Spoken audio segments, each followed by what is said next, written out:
선교교회 공동체 여러분 안녕하십니까? 김지훈 목사입니다. 오늘 수요 말씀은 교회가 한마음 한뜻이 될 때라는 제목으로 이 사도행전 말씀을 나누려고 합니다.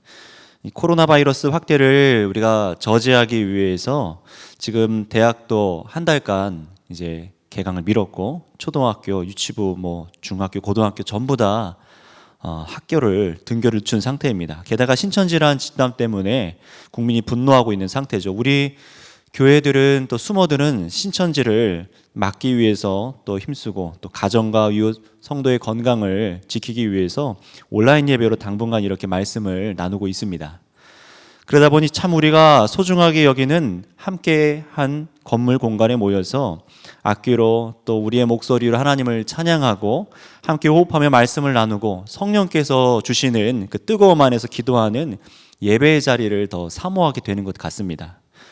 그렇게 다시 모여 예배할 때까지는 서로 우리가 계신 자리에서 힘을 내셔야 될 것 같은데요. 우리 구역장님들, 또 우리 코치님들 연락해서 삶을 돌아보고 살피고 계시는 줄 압니다. 또 말씀과 기도를 공유하고 계시지요.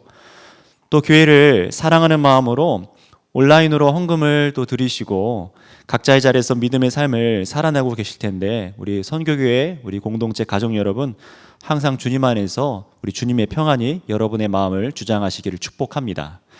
그래서 지금 흩어져 있는 여러분의 그 자리에서 가정이 교회가 되게 하시고 또 하나님을 더욱 가까이 하는 기회들로 삼으셨으면 좋겠습니다.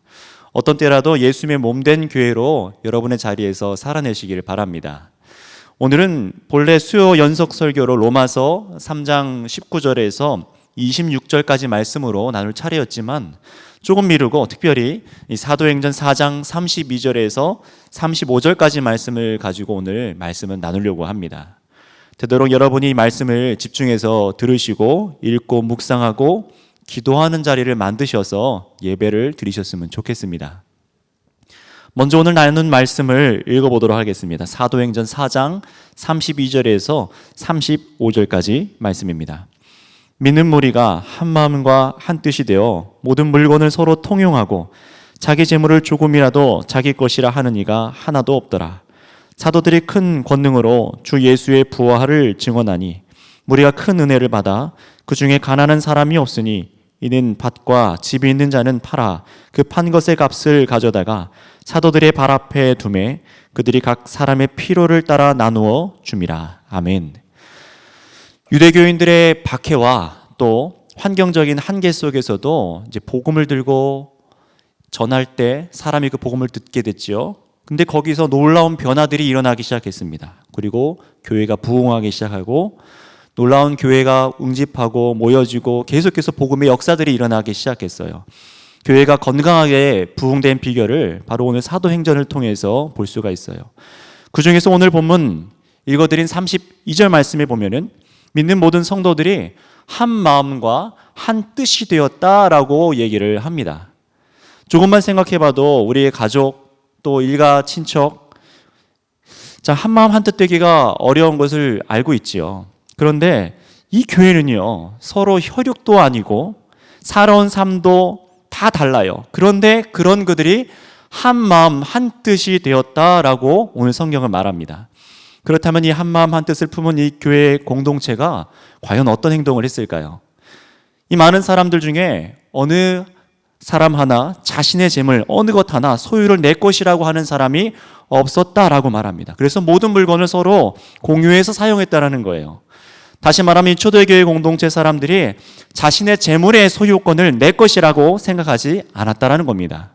그래서 자신들과 함께하는 이 예수님을 믿는 성도들 안에서 필요에 따라 물건을 통용했다, 공동으로 사용했다라고 오늘 기록하고 있는 거예요. 게다가 이것이 끝이 아닙니다. 34절 말씀을 한번 읽어보겠습니다. 그 중에 가난한 사람이 없으니 이는 밭과 집 있는 자는 팔아 그 판 것의 값을 가져다가 이제 나눠줬다라는 얘기인데요. 그들 중에는 가난한 사람들이 없다라고 오늘 말합니다. 왜 그랬을까요? 모두가 예수님 믿고 부자 되고 원래 가난한 사람이 없었다, 그런 얘기를 하는 것이 아니죠. 공동체 중에 가난한 사람들이 없게 되었는데 그 이유가 밭과 집이 있는 사람들이 그걸 팔아서 나눠줬기 때문이라는 거예요. 오해하지 말 것은요, 이 장면이 사도행전 2장 45절 말씀에도 나오는데요, 예수님 믿게 된 공동체가 전부 다 재산을 팔아서 가져와서 무슨 공산국가처럼 배급했다, 그런 말이 아닙니다. 본문으로 돌아와서 여러분 35절 말씀을 보시면은 각 사람의 필요에 따라 그 팔고 난 돈을 나누어 주었기 때문에 가난한 사람들이 없었다라고 말을 해요. 자기 사는 것 다 팔고 집문서고 뭐고 다 가져와서 바쳤다라는 그런 얘기가 아닙니다. 돈이 있는 자들, 자신의 집과 밭을 팔아서 도울 수 있는 만큼 사람들에게 그것을 내놨다는 얘기입니다. 그래서 본문을 보면은 밭과 집이 있는 자든 팔아라고 말씀을 해요. 자, 그렇다면 여러분, 이 사람들이 도대체 무슨 생각으로 이렇게 했을까요? 게다가 본문을 읽어볼수록 더 이상해요. 35절 말씀을 보시면요, 집과 밭을 팔아서 그 값을 가져다가 그 당시의 리더들, 사도들이죠, 그들에게 가져다 주었다라고 말합니다. 그들 발 앞에 내뒀다는 거예요. 그리고 사도들이 가난한 사람들을 보고 필요에 따라 나눠주는 것이 그 교회의 모습이었습니다. 여러분, 이 사람들 왜 이러는 걸까요? 아니, 뭘 믿고 이렇게 행동하는 걸까요? 세상 흉흉해서 돈을 가져다 주면은 어떻게 쓸지 알고 그거 가져다 다 주냐, 저도 내가 가서 줘야지 마음이 편하지 할 수 있지 않겠습니까? 또 집과 밭 있는 사람들, 오늘날로 말하면 어떤 사람들입니까? 부동산이 좀 있어서 거기서 오는 수익으로 살 수 있는 사람들이 그 수익원을 처분해서 내놨다는 말입니다. 얼마 전 뉴스를 보니까 이제 코로나 때문에 이제 경제가 많이 얼어붙고 있지 않습니까? 마음이 안타깝고 아픈데요, 이 사태가 진정될 때까지 좀 유명한 프랜차이즈 기업이라든가 유명 연예인들이 자신이 가진 건물에 새 들어있는 업주들에게 월세를 안 받거나 또는 좀 깎아주는 그런 따뜻해지는 훈훈한 뉴스들을 봤습니다. 자, 그렇다면 이 초대교회 사람들도 그런 생각으로 이렇게 행동을 했을까요? 무슨 피치 못할 사정 때문에 재난으로 인해서 마음씨 좋은 행동을 한 걸까요? 사회운동 중에 하나의 일환이었을까요? 그렇지 않죠. 이 교회의 행동은 달랐습니다. 아예 가져다가 파는 데다가 묻지도 따지지도 않고 그냥 사도들에게 발 앞에 내놓았습니다. 이후에도 돌려받을 유익을 생각하지 않고 내놨다라는 거예요. 여러분, 이런 행동은요, 필요한 사람들에게 그 돈이 돌아가고 사용될 것이다라는 확실한 신뢰가 있지 않으면 불가능한 결정이었을 거고요. 그들이 자신들의 재물을 내려놓는데 이거는 내 것이 아니니까 라는 마음이 먹을 정도로 결단을 했다면은 이것은 보통 사회적인 기부나 일반적으로 생각할 수 없는 선행이라는 것입니다. 그래서 사도행전 2장 47절 말씀에 보면은 예수님을 믿지 않는 그 지역에 나라의 백성들이 어떻게 합니까? 이 교회 공동체의 모습을 보고 놀라서 그들을 칭송했다라고 기록을 하고 있어요. 보통 일이 아니었다는 것이죠. 그 당시만 해도 공동의 소유 개념으로 물질을 사용한다는 것은 수도사들 같은 특별한 집단의 얘기였고, 또 그것도 속세에서 떠나 사는 사람들의 얘기였지 일반적으로 동네 사람들이 사이에서 일어나는 그런 얘기가 아니었다는 것입니다. 뭐 오늘날도 이제 공유경제라는 단어들이 있고 개념들이 있지만 이 교회에 나타난 모습은 정말 오늘날 세상의 그 어떤 것과도 달랐습니다. 보시면 세상 사람들이 봐도 미련하다고 손가락질한 게 아니라 어떻게 합니까? 이들을 칭송할 정도로 교회가, 공동체가 삶을 살아냈다라는 거죠. 그리고 구원받은 사람들을 하나님께 거기에 날마다 더하셨다라고 말씀하십니다. 자, 그렇다면 이 초대교회 공동체가 이러한 삶을 살아가는 그 비결은 무엇이었을까요? 그것은 너무나 단순했습니다. 바로 부활의 복음 때문입니다. 33절 말씀을 읽겠습니다. 사도들이 큰 권능으로 주 예수의 부활을 증언하니 무리가 큰 은혜를 받더라. 아멘. 31절에도 보시면요, 오순절날 임하신 성령께서 계속해서 이 교회 공동체 무리와 함께 하세요. 평범했던 사람들입니다. 신학을 했던 사람들이나 어떤 특출나게 신앙이 좋았던 사람들이 아니라 평범했던 사람들이 그리스도의 영이신 성령에 충만해지고 예수님의 부활의 복음이 선명해지자 이들의 삶의 방향이 달라지기 시작한 거예요. 부활의 복음을 깨닫고 나니까 무엇을 깨닫습니까? 내 모든 삶의 주권과 내 모든 삶의 모든 것들이 예수님의 것이구나, 나의 주권이 예수님께 있구나를 발견합니다. 내가 내 인생의 주인이고 내가 노력해서 얻었다고 생각한 이 모든 것들이 은혜로 주어진 하나님의 은총이었으며 앞으로 모든 삶 중에도 주님께서 영원히 나와 우리를 다스리신다는 것을 알게 된 것입니다. 이런 주권의 변화가 일어나는 거예요. 그 결과가 오늘 본문에는 뭘로 나타난 것입니까? 자신의 물건을 팔아서 사람들에게 나눠주고 매일 말씀과 기도에 매진하게 되는 놀라운 공동체의 모습을 보여주게 됩니다. 그래서 2장 47절 말씀에도 바로 이런 교회에 하나님께서 구원받는 사람들을 더하셨다라고 기록하고 있는 거예요. 이게 교회라는 거죠. 자, 그런데 여러분, 어떤 분들은 이런 것이 이해가 안 되실 수도 있습니다. 어떻게 부활의 복음 하나 듣고 그 소식 듣고 사람이 변할 수가 있느냐? 뭔가 다른 것이 있겠지 생각하실 수도 있어요. 요즘 코로나19로 신천지의 실체들이 이슈화되고 뉴스나 또 유튜브, 신문, 인터넷에도 신천지에 빠진 사람들이 왜 이렇게 부모도 버리고 학교도 내던지고 온통 빠져 사는지 이 보도를 해주더라고요. 신천지에 빠진 사람들이라는 제작된 영상을 보니까 이들도 공동체 생활을 해요. 그런데 그들이 이만이라는 교주를 믿고 한마음 한뜻이 되어서 따르는 이유를 보니까 이만이라는 사람이 영생한다, 육체가 죽지 않는다 라고 속이는 거죠. 조금 오면은 수많은 사람들이 금은보화를 싸들고 와서 자신들에게 신천지에 와서 진리를 가르쳐 달라고 할 테니까 열심히 버텨서 하라는 거예요. 또 한 가지 그들의 인생을 걸게 만드는 게 있는데 바로 14만 4천이란 숫자입니다. 사실 성경의 요한계시록에 나오는 14만 4천이란 수는 이만큼만 구원받는다라는 얘기가 아닙니다. 이건 상징적인 의미인데요. 이스라엘의 12지파, 그리고 사도들이 상징하는 영적인 교회로 12, 그리고 구약 성경에 각 지파에서 군대를 보낼 때 사용됐던 이 1000이라는 숫자를 곱해서 나온 완전수가 14만 4천이라는 수입니다. 이게 상징하는 건요, 하나님께서 부르신 메시아의 군사들이에요. 하나님의 군대라는 것입니다. 아브라함에게 약속하셨던 믿음의 자손들입니다. 하늘의 별과 바다의 모래와 같이 수많은 사람들을 우리 하나님께서 빈부의 격차나 인종과 상관없이 믿는 사람들을 하나님께로 부르셔서 은혜로 구원하시고 자녀 삼기 원하신다는 하나님의 깊은 뜻과 사랑이 있는 것이죠. 그런데 이 신천지는 뭐라고 합니까? 이걸 문자적으로 이용해서 정말 14만 4천만 구원받는다고 가르치니까 빠진 사람들이 온통 그 수에 들어가려고 애를 쓰는 겁니다. 웃긴 거는 이제 신천지란 이단 집단이 점점점 커져서 14만 4천이 넘어갔어요. 30만이 다 돼가니까 이제 교리 변개라는 걸 했답니다. 교리를 바꿔서 이 사람들이 하는 게 더 많이 전도하고 더 많이 포교하고 돈을 내고 열심히 출석하는 사람, 그런 사람만 진짜 성도로 구원받는다고 가르친다는 거예요. 전도를 하지 않으면은 작년 한 해에 벌금을 110만 원씩 내게 했답니다. 그러니 어떻겠습니까? 열심을 안 내겠습니까?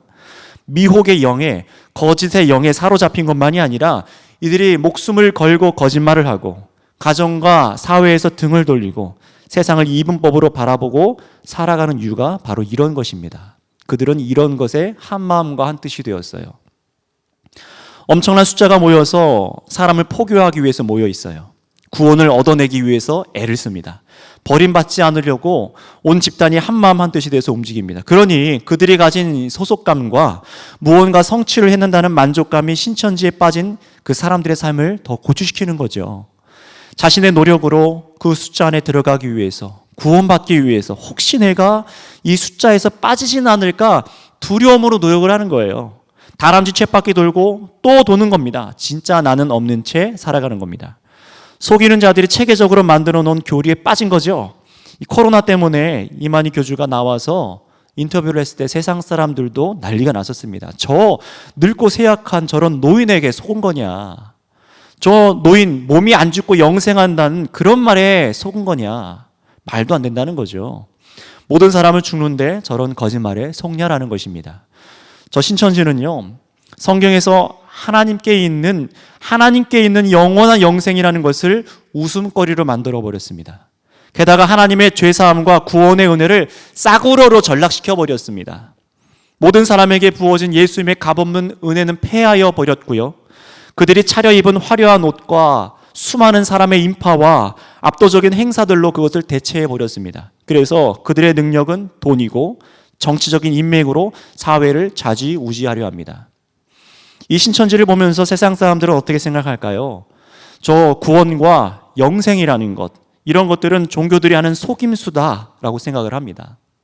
기독교도 정통이라고 말하는 교회도 다르지 않다라고 생각을 해버립니다. 자, 그렇다면 여러분, 한 마음과 한 뜻이 되어서 오늘 성경에 기록된 삶을 살아가는 초대교회 공동체를 우리가 주목해 봤으면 좋겠어요. 이 초대교회 성도들도 과연 저런 신천지나 사람들이 만들어 오는 허구맹랑한 것에 빠져서 재물을 낭비하고 자신의 인생을 허비하는 것일까요? 그런 불쌍한 사람들일까요? 이것은 오늘날 교회된 우리와도 연결되는 굉장히 중요한 것입니다. 사람들이 생각하기에 교회를 보면서 교회가 모이는 다른 이유가 있겠지. 신천지들처럼 다른 목적이 있을 거야. 신천지나 기타 종교에 속아 넘어가는 사람들처럼 무언가 얻어내려고, 무언가 만족감을 얻으려고, 성취감이나 소속감에 취해서 현실을 도피하게 만드는 게 그게 기독교 아니야? 라고 생각해서 여러분에게 물으신다면은 여러분은 뭐라고 대답하시겠습니까? 아니야, 난 저들하고는 달라 라고 생각하고 대답하신다면은 여러분 정말 과연 그 다른 것이 무엇입니까? 우리 그리스도인들 교회가 대답해야 될 저들과 다른 것, 바로 그것이 오늘 우리에게 정말 중요한 거예요. 오늘 성경이 교회 안에서 본질로 보여주고 싶은 것이 바로 그것입니다. 그것이 무엇입니까? 바로 십자가에 못 박혀 죽으시고 3일 만에 부활하신 예수님이십니다. 부활의 증거라는 거예요. 여러분, 예수님의 부활의 사건이 도대체 무엇입니까? 예수님께서 저 이만희나 자칭 재림 예수라고 말했던 이미 죽었거나 곧 죽을 사람들처럼 영생에 있는 척, 안 죽는 척 하신 게 아니죠.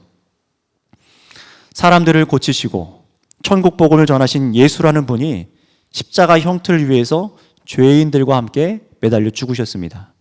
죽었으니 여러 선지자나 위대한 선생 중 하나로 생각했던 그분이 구약의 성경의 약속대로, 말씀대로, 제자들에게 말씀하신 대로 3일 만에 다시 살아나셨습니다. 며칠 혼수 상태가 아니라 십자가 위에서 로마 병정의 창에 찔려서 물과 피가 다 쏟아져 나오셨고 무덤에 묻히셨던 그분이 제자들 앞에 나타나신 사건이 바로 부활의 사건입니다.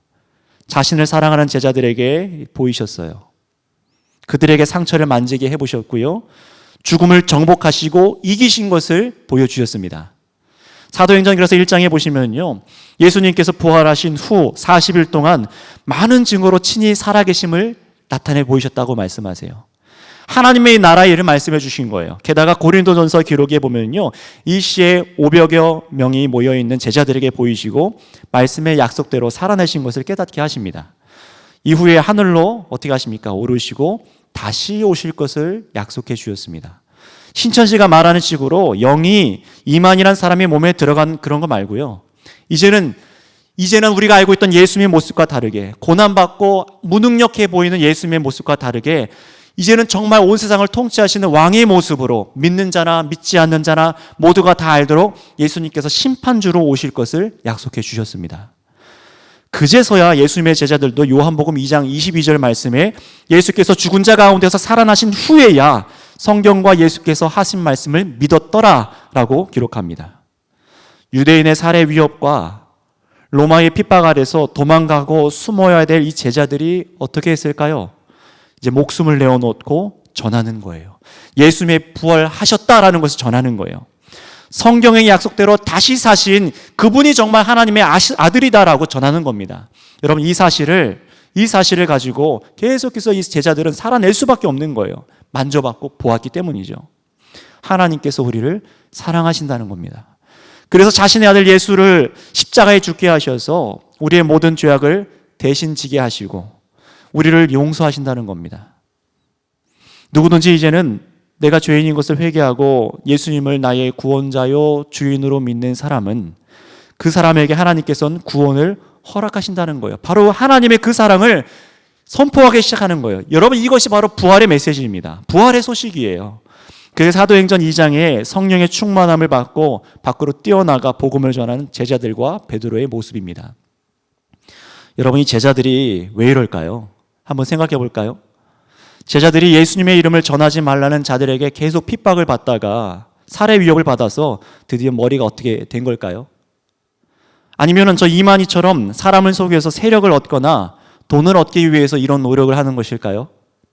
그것도 아니라면요, 이들은 정말 부활하신 예수님을 만난 것입니다. 목숨을 걸었어요. 그런데 이들은 어떻게 했습니까? 무력으로 또 거짓말도 저항도 하지 않습니다. 끌려가려고 하면은 매 맞고요. 거짓말하지 않고 예수님의 주되심의 부활 소식을 전합니다. 자기가 보고 만진 걸 전하는 거예요. 그리고 예수님의 가르친 대로 사랑하고 섬기고 예수님의 복음대로 억눌린 자, 병든 자, 가난한 자를 고치고 돕는 일을 합니다. 언제까지 이 일을 했다고요? 어느 정도까지 사람의 수가 모일 때까지 아닙니다. 부활의 증거를 계속하다가 박해하는 사람들 손에 순교를 당할 때까지 이 일을 합니다. 예수님처럼 산 거예요. 여러분, 무엇이 이들을 이렇게 살게 했습니까? 그것은 흔들 수 없는 부활의 증거가 그들 손에 쥐어졌기 때문에 그렇습니다. 예수님은 소외되고 죄인으로 낙인 찍힌 사람들마저 사랑하셨고 십자가 위에서 자신을 못 박고 비오는 사람들마저도 용서해달라고 기도하셨어요. 이분이 다시 살아나셔서 그리고 하나님의 아들로 확증되셨습니다. 그런데 예수님께서는 다시 살아나셔서 어떻게 하셨습니까? 자신을 못 박힐 때 도망간 제자들을 책망하시거나 고함치면서 막 혼내시지도 않았어요. 너네들 왜 그랬어 하고 너네들 아웃이야, 벌금 내, 이런 것도 없었습니다. 오히려 시리에 빠진 제자들을 위로해 주시고 이 땅에서 살아갈 사랑의 사명을 주셨습니다. 또 하나님 아버지께서 우리를 얼마나 사랑하시는지 이 십자가에 죽고 부활하신 예수님을 우리의 구주로 믿을 때 값없이 거저 용서해 주신다는, 죄악을 용서해 주신다는 그 말씀을 주시는 거예요.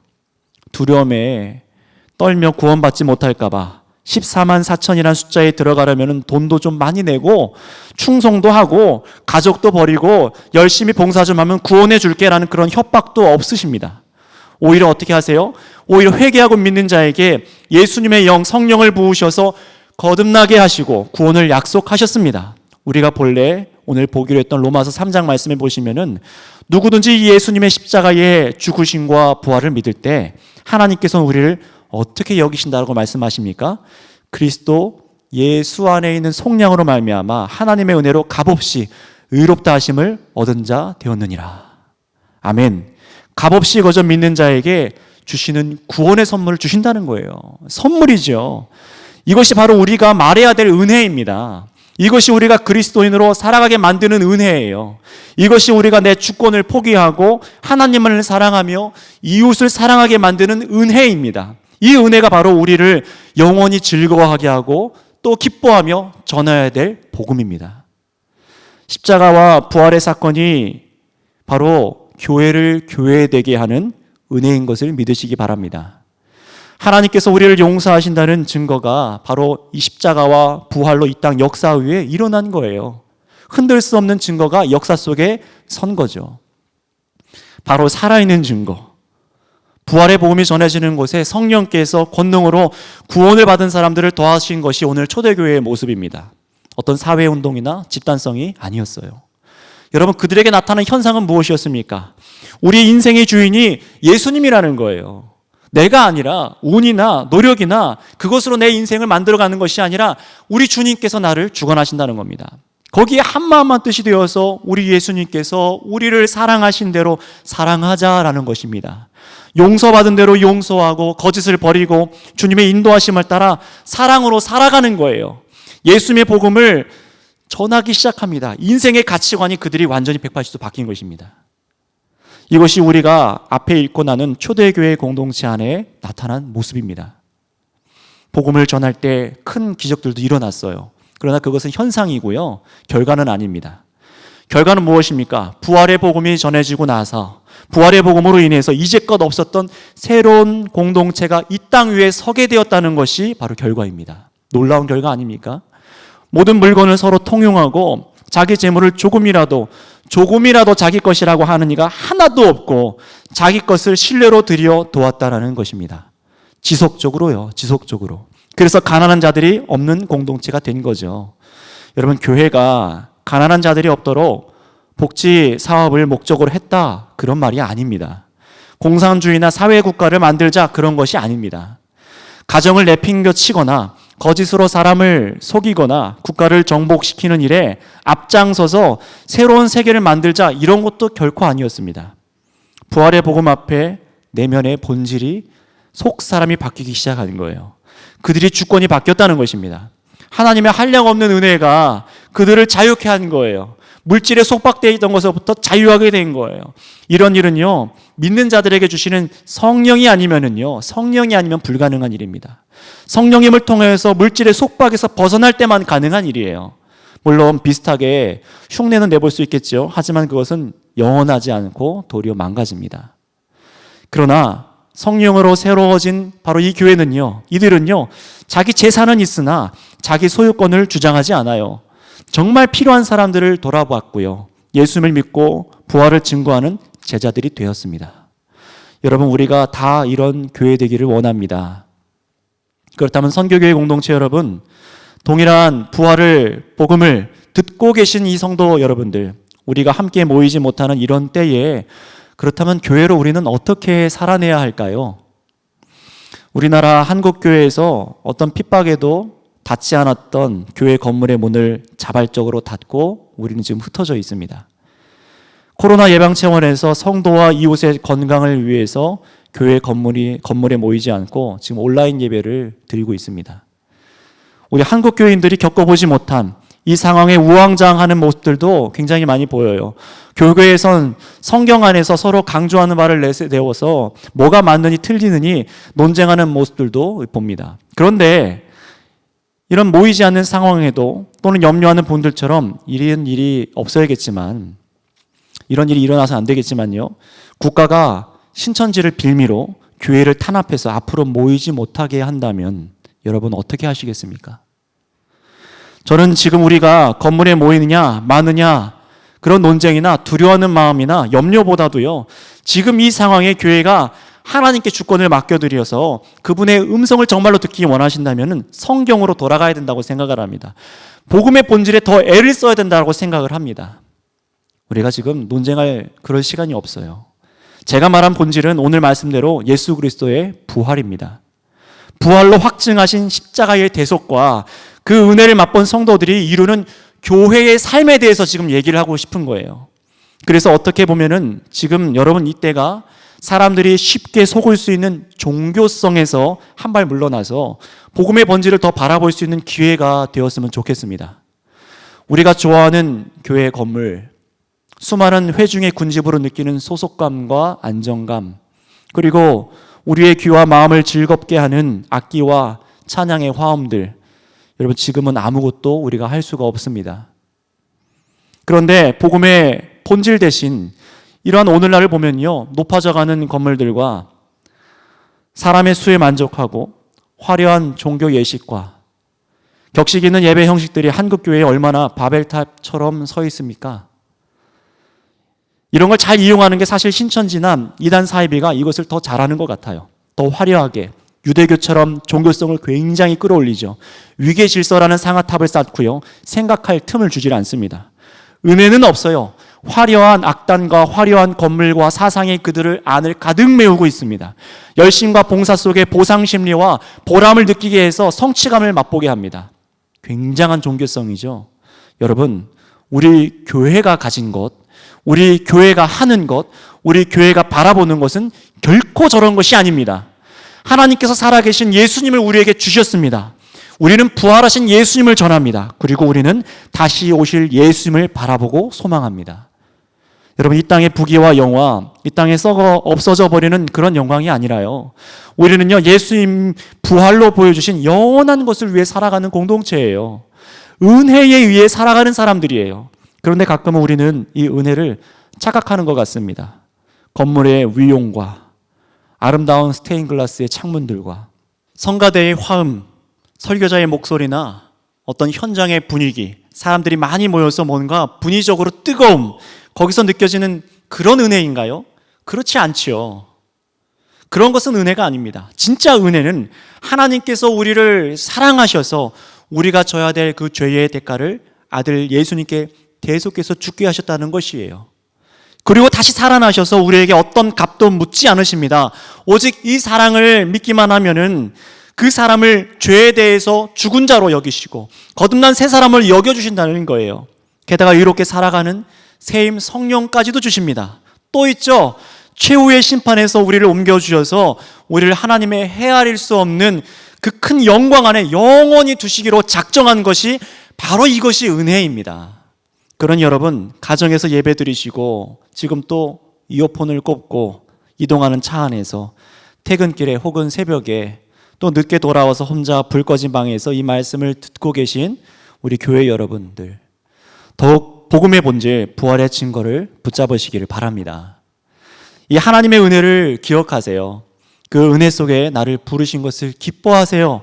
지금 모이지 못해도 그 은혜를 누리면서 살아가시기 바랍니다. 오늘 말씀 33절에 사도들이 큰 권능으로 주 예수의 부활을 증언하니 무리가 큰 은혜를 받아 말씀합니다. 지금까지 말씀했던 것입니다. 저는 바로 이 은혜가 우리 교회로 살아나게 하는 줄 믿습니다. 이 은혜가 우리를 교회로 살아나게 하는 줄을 믿습니다.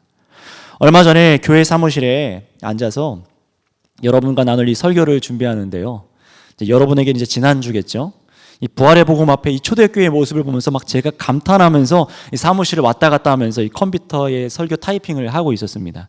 그런데 제 핸드폰으로 모르는 번호로 전화가 오는 거예요. 뭔가 받아보니까 전화기 안에서 갓난아이의 목소리가 들리고 넘어서 한 여자분 목소리가 들립니다. 김지훈 목사님 아니세요? 라고 묻는 거예요. 저를 아는 분인가 했더니 그건 아니에요. 여기서 교회 전도사님 청빙 광고에 올라온 번호를 보고 저한테 전화를 했대요. 아, 그럼 사역 지원을 하시려나 했더니 그것도 아니래요. 저기 광주에, 전라남도 광주에 사는 누구인데 지금 가정이 너무 어려워서 돈을 좀 달라는 거예요. 어이가 없어서 따질 수도 있는 상황인데 그냥 듣고 차분하게 듣고 물었습니다.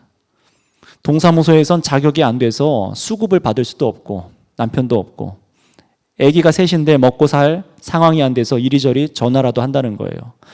교회가 생각나서 주변에 교회에 연락도 해보고 했는데 기도만 해줄 뿐이지 해결이 안 된다는 거예요. 그러다 인터넷상에 구인란을 보다가 제 연락처를 보고 전화를 했다는 겁니다. 이 말을 듣는 저와 여러분이 아마 지금 생각이 똑같을 겁니다. 이상해요. 이상해요. 이거 신천지인가? 아니면 그저 돈 때문에 거짓말하는 사람들인가? 잠깐 사이에 몇몇 생각이 막 스쳐가다가 제가 그냥 딱 생각을 멈췄습니다. 아주머니 계좌번호 주세요. 그리고 전화 끊고 10만 원을 보냈습니다. 그분이 누군지 정말 어떤 상황인지 모르지만 거짓말을 하셨는지 알 길이 없죠. 추정할 뿐입니다. 하지만 하나님 앞에서라는 생각이 들더라고요. 내가 지금 하나님 앞에 있지 내 주권이 하나님께 있고 내 것은 내 것이 아닌데 하필 설교 말씀이 오늘 이 말씀인데 이런 전화가 왔어요. 하나님 앞에 기도하고 그냥 돈을 보냈습니다. 어떤 감사도 돌려받을 기회도 없지요. 그러나 그걸로 됐습니다. 오죽하면은 저럴까. 정말 어려운 상황이라면 작은 금액이라도 아이들 위해서 쓰이면 좋겠습니다. 하나님 다스려 주시고 제가 하나님 안에서 베푼 이 일이 저 여자분과 가정을 하나님께로 주님의 은혜로 이끄는 통로로 사용되게 해주세요 하고 기도했습니다. 여러분, 제가 왜 여러분에게 이 말씀을 드리냐면요, 우리 선교교회 공동체 여러분, 우리 교회 형제 자매 안에는 어떨까요? 코로나로 인해 하루 일하지 않으면 생활이 어려운 형제 자매는 과연 없을까요? 이게 한 달이 되어가는데 기약이 없이 일을 멈추고 있는 상황에 당장의 어려움이 처한 교우가 없나 생각해야 되지 않겠습니까? 예수님 안에 한 형제 자매를 하는 우리 중에 원치 않는 이 상황들 때문에 물질 문제로 몸이 상하거나 마음이 상하는 사람이 없었으면 좋겠습니다. 일이 다 잘 풀려서가 아니라 지금 이건 누구에게나 갑작스럽게 찾아올 수 있는 어려운 상황 아니겠어요? 물론 어려운 교우들은, 어떤 교우들은 코로나 때문에 더 이익을 보는 직종에 계신 분들도 있을 것입니다. 일감이 더 많아지는 분들도 계실 거예요. 물론 그런 분이 어디나 많지는 않지만 우리가 사는 사회는 여러분들이 아시듯이 반사 이익이 있기 마련입니다. 내가 많이 가져갈수록 누구는 없습니다. 누군가에게 없을수록 나에게 옵니다. 그런데 내가 많이 번 거는 내 능력이 아니라 누군가가 없어진 것을 내가 받았을 뿐입니다. 주권을 하나님께 고백하는 우리 성도 여러분, 하나님께서 왜 우리에게 잉여 자원을 주셨다고 생각하십니까? 왜 잉여 자원을 여러분에게 주셨다고 생각하십니까? 이 김에 많이 쌓아두고 노후를 준비하고 놀러 가라고 즐기라고 주신 게 아닙니다. 세상에 환원하세요. 그리고 교회 공동체 안에 한몸된 형제 자매를 말로만 사랑한다고 하는 것이 아니라 정말로 사랑으로 주세요. 있는 자만이 아니라 내게 가진 것을 나눌 수 있는 분들은 주세요.